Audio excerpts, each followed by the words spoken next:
development and cannot be replicated by even the most advanced AI. To them, the experiment is a dangerous gamble with a child's well-being. Section 4. A Brave New World of Education and Care.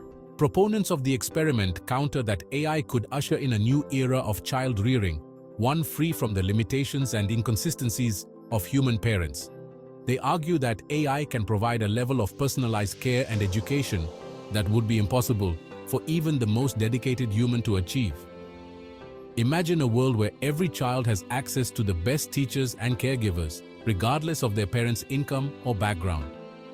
Furthermore, they point to the potential of AI to alleviate the stress and burden of parenthood. With AI handling the day-to-day tasks of child rearing, parents would be free to pursue their own interests and careers, leading to greater personal fulfillment and potentially even stronger family bonds. Section 5. The Ethical Tightrope.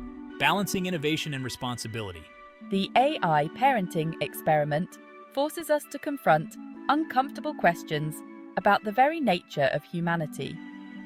What does it mean to be a parent? What are the essential elements of a loving and nurturing childhood?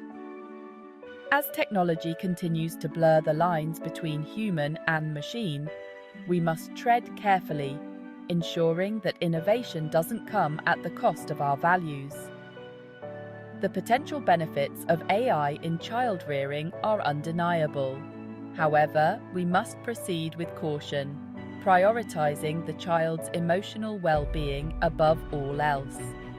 This means establishing clear ethical guidelines for the development and use of AI in parenting, guidelines that prioritize the child's right to a loving, supportive, and distinctly human upbringing.